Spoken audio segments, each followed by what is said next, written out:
Bismillah, alhamdulillah, wassalatu wassalamu ala rasulillah Sayyidina wa maulana Muhammadin ibn Abdillah. Allahumma salli ala Sayyidina Muhammad wa ala alihi wa sahbihi wa mawalah. Kita melanjutkan kembali pembacaan kitab Al-Azkar An-Nawawi, di mana pada beberapa pertemuan sebelum ini kita telah memulai dan kita telah menyelesaikan beberapa bab. Dan pada pertemuan kali ini kita masuk kepada bab ma yaqulu iza aradda sabba ma al-wudu'i au istiqahu. Bab apa yang harus dibaca oleh seseorang apabila dia ingin menuangkan air ketika mau berwudu, ya, atau mau minum. Jadi ketika kita mau menuangkan air di saat kita berwudu, maka di saat itu kita harus membaca yustahabbu an yaqula bismillahi, minimal dia membaca bismillah, ya. Kalau lengkap bismillahirrahmanirrahim lebih afdal. Tentu saja apa yang paling pertama kita siram di saat kita berwudu, di saat kita bersuci, yang pertama kita siram adalah anggota. Disunahkan bagi kita untuk mencuci kedua telapak tangan kita di saat kita memulai berwudu. Maka di saat kita membasuh tangan kita itulah di saat itu kita memulai wudu kita, dan pada saat itu kita disunahkan untuk membaca bismillahirrahmanirrahim. Minimal kita membaca bismillah saja. Babu ma yaqulu ala wudu'ihi, dan ketika dia berwudu ada yang dia disunahkan untuk dibaca. Yustahabbu an yaqula fi awalihi bismillahirrahmanirrahim. Pada saat awal berwudu disunahkan untuk membaca bismillahirrahmanirrahim. Wa in qala bismillahi kafa. Dan jika dia membaca sekedar bismillah saja itu cukup. Artinya sempurnanya bismillahirrahmanirrahim, dan setidaknya dia membaca bismillah saja. Artinya makin panjang dia baca bismillahirrahmanirrahim, tentu keutamaannya lebih besar dia dapatkan. Hanya saja minimal dia membaca bismillah. Qala ashabuna fa in taraka tasmiyata, apabila seorang yang berwudu tidak membaca wudu fi awwalil wudu'i, pada awal wudunya, ata biha fi asna'ihi, lalu dia teringat di pertengahan wudunya, dia boleh membaca wudu bismillah pada pertengahan wudunya. Sama seperti makan. Ketika memakan kita disunahkan baca bismillah di awalnya. Lalu kita kelupaan di pertengahan makan, baru kita ingat kita belum baca bismillah, kita baca bismillah di awal, di pertengahan. Begitu juga dengan berwudu, kita disunahkan untuk membaca bismillah di awal wudu kita. Lalu kemudian kita lupa dan kita teringat di pertengahan wudu kita bahwa kita belum membaca bismillahirrahmanirrahim, maka kita baca bismillah meskipun sudah di pertengahan wudu kita. Fa in tarakaha, apabila dia meninggalkan hatta faragha faqad fata mahalluha fala ya'ti biha, sampai selesai wudunya dia lupa untuk berwudu, maka dia tidak punya tempat lagi untuk baca bismillah. Dia lupa baca bismillah di awal, di pertengahan pun baca bismillah, sampai selesai wudunya baru dia teringat, ternyata saya belum baca bismillah, maka dia tak perlu baca bismillah lagi. Wa wudu'uhu sahih, dan wudunya sah. Kenapa? Karena baca bismillah itu bukan rukun, bukan syarat berwudu. Dia cuma bagian daripada amalan-amalan sunnah ketika kita berwudu.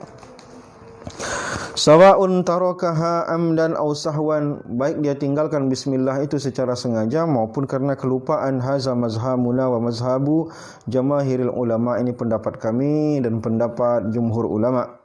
Mengatakan bismillah menurut jumhur ulama bukanlah bagian rukun daripada berwudu, sehingga meninggalkannya tidak sampai membatalkan wudu. Nah, kemudian hadis Abu Hurairah radhiyallahu taala anhu anan Nabi sallallahu alaihi wasallam, la wudu'a liman lam yazkur ismallahi alaih. Tidak sempurna wudu, ya, bagi orang yang tidak menyebut nama Allah Subhanahu wa taala. Nah, jadi bukan berarti batal wudu, tapi di sini kita bicara masalah kesempurnaan. Baik.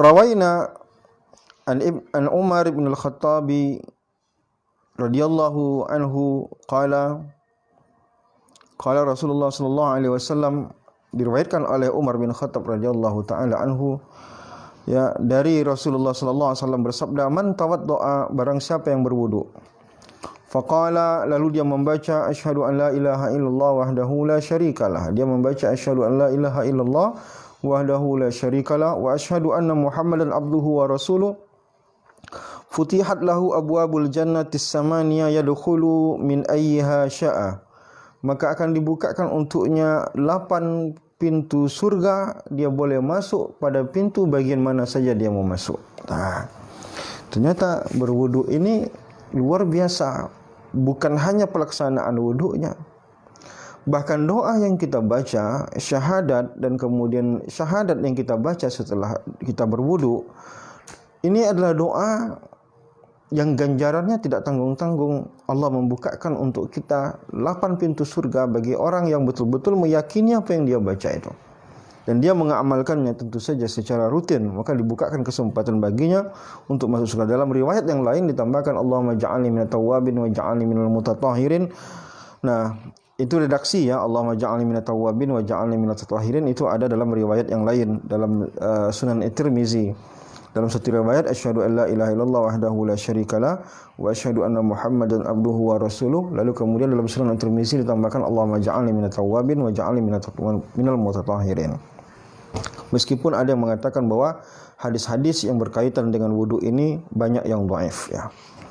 Nah, tentu maka itu bagi kita penting untuk menjaga itu dalam wudu kita, karena bagaimanapun sebagaimana dijelaskan dalam banyak hadis tentang keutamaan wudu ini, maka semua perkara-perkara yang diamalkan oleh ulama kita, apalagi itu adalah amalan yang ditunjuki langsung oleh Rasulullah SAW, diamalkan oleh para sahabat, lalu amalan-amalan yang dilakukan atau dibaca oleh salafus saleh kita, maka sangat penting bagi kita untuk mengikuti jejak-jejak mereka dalam ibadah, terutama dalam zikir-zikir yang mereka baca. Faslun wa amma du'a ala a'dha'il wudu, adapun doa-doa yang dibaca di pertengahan wudu, falam yaji fihi syai'un 'anin nabi sallallahu alaihi wasallam, tidak ada yang berasal dari nabi. Ada doa yang kita baca ketika kita kumur-kumur, ketika kita memasukkan air ke hidung, ketika mencuci muka, mencuci tangan, itu ada doa yang biasa kita baca. Imam An-Nawawi mengatakan tidak ada satu pun yang bersumber dari nabi. Wa qad qala al-fuqaha, hanya saja para ahli fikih mengatakan yustahabbu fihi da'watun ja'at anis salaf, ada anjuran untuk membaca doa-doa yang dulu dibaca oleh ulama-ulama salaf kita. Jadi tentu saja ini doa tidak berasal dari nabi, tapi ada doa yang biasa dibaca oleh salaf kita. Lalu kebolehannya bagaimana? Tentu saja boleh. Kenapa? Karena doa kapan saja boleh kita baca. Dalam semua aktivitas kita sangat baik kita iringi dengan doa. Misalkan saja kita memegang pena, lalu kita menulis. Sebelum menulis, apa salahnya kita berdoa, ya Allah, jadikan hamba, gerakkan tangan hamba untuk menulis yang benar, ya Allah. Ketika kita sebelum tanda tangan, apa salahnya kita berdoa, ya Allah, gerakkan hati hamba untuk memutuskan sesuatu yang benar, ya Allah. Ketika kita memegang kunci mobil, kita berdoa, ya Allah, jadikan mobil hamba membawa hamba ke tempat-tempat yang Kau ridhoi, ya Allah. Jadi semua aktivitas kita bisa kita isi dengan doa. Kenapa wudu tak bisa kita isi dengan doa? Apalagi doa itu telah diamalkan oleh para salaf kita. Nah, apa doa-doa yang dulu pernah mereka baca ya, yang bisa kita tiru ya? Fal mutahassil mimma qaluhu annahu yaqulu ba'da tasmiyah alhamdulillahillazi ja'ala al-ma'a tahura. Ketika selesai baca bismillahirrahmanirrahim di awal wudu tadi, ya, ulama salaf kita mengajarkan bacalah alhamdulillahillazi ja'alal ma'a tahura, segala puji bagi Allah yang menjadikan air ini suci. Apa salahnya? Kita menyanjung Allah karena Allah menjadikan air itu sebagai air suci dan bisa kita gunakan untuk bersuci. Itu sanjungan kita kepada Allah. Bukankah menyanjung Allah dalam semua aktivitas kita itu disyariatkan? Wa yaqulu indal matmadha, ketika kita berkumur-kumur kita membaca Allahumma asqini min haudi nabiyyika Muhammadin sallallahu alaihi wasallam ka'san la azma'u ba'dahu abada. Ketika berkumur-kumur kita berdoa kepada Allah, ya Allah, Allahumma asqini, ya Allah, ya kasih aku minum ya Allah min haudi nabika, dari telaga nabimu ya Allah Muhammad sallallahu alaihi wasallam. Ka'san la azma'u ba'dahu abadan, minuman dari gelas yang ketika aku minum di situ aku tak akan pernah lagi haus selama-lamanya setelah itu. Dan itu dijanjikan. Ada telaga yang kita pengen minum di telaga itu, ya. Bagi penduduk surga akan meminum air dari telaga itu. Maka apa salahnya ketika kita berkumur-kumur, kita berdoa kepada Allah, mudah-mudahan mulut ini suatu saat akan minum air itu.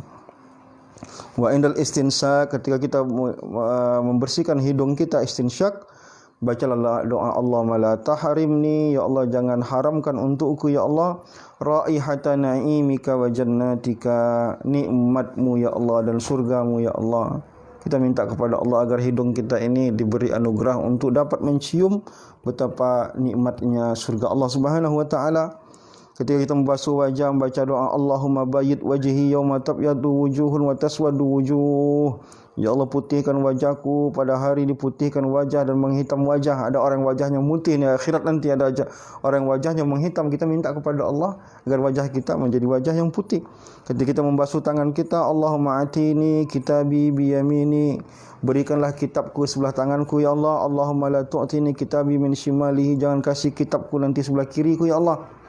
Itu sudah kita baca, fa amma man utiya kitabahu biyamini, dan seterusnya. Wa yaqulu inda mashir ra'si, dan ketika kita membasuh, mengusap kepala, bacalah doa Allahumma harim sya'ri wa basyari 'alan nar, ya Allah haramkan rambutku, kulitku dari api neraka. Wa azillani tahta zilli arsyika yauma la zilla illa zilluk, dan naungi aku ya Allah di bawah naungan pada saat tidak ada naungan kecuali naunganmu ya Allah. Dan ketika kita mengusap kedua telinga kita, membaca doa Allahumma ja'alni, ya Allah jadikan aku minal ladzina yastami'una al-qawla wa fayattabi'una ahsana. Ketika kita membasuh kaki kita, baca doa Allahumma sabbit qadami ala sirat, ya Allah kokohkan hatiku ketika menyeberangi sirat. Nah, ini doa-doa yang telah dibaca oleh salaf kita, tentu saja baik bagi kita untuk mengikuti apa yang telah mereka amalkan dulu ini. Nah, mungkin sekali baca itu tidak hafal, silakan dirujuk ke kitabnya. Wa qarawa an-Nasa'i, Imam Nasa'i meriwayatkan, wa sahibu Ibnu Sinni, dan sahabatnya Ibnu Sinni, fi kitabihi ma amal al-yaum wal lailah, pada kitab mereka tentang amalan harian dan malam, bisnadin sahih, dalam sanad yang sahih, an Abi Musa al-Asy'ari, dari sahabat Abu Musa al-Asy'ari radhiyallahu anhu, qala ataitu Rasulullah sallallahu alaihi wasallam bi wudu'in fatawadda'a. Aku melihat Nabi berwudu. Fasami'tuhu yad'u yaqulu, aku mendengar dia membaca Allahumma ighfirli zambi wa wasi'li fi dari wa barik li fi rizqi, ya Allah ampuni dosaku, lapangkan rumahku dan berkahi rizkiku. Ini doa yang dibaca oleh Rasulullah ketika Rasulullah sedang berwudu, ya. Fakultu, aku bertanya, ya Nabi Allah, sami'tuka tad'u bi kaza wa kaza, ya. Ya Rasulullah, aku mendengar engkau membaca berdoa haza begini. Kata Rasulullah, wa hal tarakna min syai'in, nah, apakah kalian meninggalkan sesuatu? Nah, artinya di sini Rasulullah SAW ya mengajarkan kepada kita bahwa berdoa ketika berwudu itu masyru', disyariatkan. Maka bagi kita amalkanlah itu. Kalau kita punya doa-doa lain khusus, ya kita minta kepada Allah agar mulut ini tidak membicarakan aib orang ketika kita berkumur-kumur, ya boleh-boleh saja. Babu ma yaqulu ala ightisalihi, ya apa yang dibaca ketika kita mandi. Yustahabbu lil mughtasil an yaqula jami'a ma zakarnahu fil wudu' min at-tasmiyah wa ghairiha. Disunnahkan bagi orang yang mandi untuk membaca semua apa yang telah kita sebutkan sebelumnya pada saat berwudu tadi, ya, membaca bismillah dan lain-lain. Wala farqa fi zalika bainal junub wal haid wa ghairihima. Tidak ada perbedaan baca bismillah pada saat kita mandi wajib, mandi karena haid dan lain-lain. Hanya saja sebagian daripada ulama mengatakan in kana junuban aw haidan lam ya'ti bitasmiyah. Sebagian mengatakan kalau dia mandi wajib junub dan haid maka itu tidak dianjurkan untuk baca bismillah. Tetapi mayoritas ulama mengatakan mustahabbatun lahuma ka ghairihima. Tapi mayoritas ulama mengatakan disunnahkan, baik kita mandi wajib karena junub maupun mandi wajib karena haid, maka sama-sama mengawali dengan bismillah dan membaca doa-doa sebagaimana tadi doa ketika kita berwudu, saat kita membasuh mulut kita dan lain-lain ya. Nah, kemudian babu ma yaqulu ala tayammumihi. Apa pula yang dibaca ketika seseorang bertayamum? Nah, ada orang yang tidak bisa berwudu, bagaimana dengan tayamum? Apakah ada yang harus dia baca ketika dia bertayamum? Yustahabbu an yaqula fi ibtida'i bismillah, tetap disunnahkan bagi dia ketika mengawali tayamum itu membaca bismillah. Fa in kana junuban aw haidan fa ala ma zakarna fil ihtisalihi, sama ketika dia memang tayamum karena junub ataupun tayamum karena dia mandi dari haidnya, maka sama saja sebagaimana yang disebutkan sebelumnya. Wa amma tasyahhud ba'dahu wa baqi zikril mutaqaddim fil wudu' wa du'a 'alal wajhi wal kaffaini falam ara fihi syai'an li ashabina wala ghairihim. Cuma hanya sampai itu. Adapun tasyahud yang tadi dibaca ataupun doa-doa yang lain ketika mengusap tangan, ketika berkumur, tentu tak dapat karena wudu itu cuma mengusap wajah lalu mengusap tangan, maka dicukupkan membaca bismillah saja di awalnya. Wa zahiru anna hukmahu ala ma zakarna fil wudu fa inna tayammum taharatun kal wudu, maka dia sama posisinya seperti berwudu. Maka ketika kita berwudu ya, ketika kita tayamum khusus baca bismillah saja. Adapun wudu maka berdoalah kepada Allah dalam setiap kali kita membasuh anggota wudu kita agar kita bisa mendapatkan keberkahan tambahan daripada amalan wudu ini. Baik, terima kasih. Mudah-mudahan apa yang kita sampaikan ini bermanfaat. Silakan dirujuk kembali kepada kitab Al-Azkar An-Nawawi agar lebih jelas dan lebih terang apa yang telah kita bacakan tadinya. Terima kasih. Assalamualaikum warahmatullahi wabarakatuh.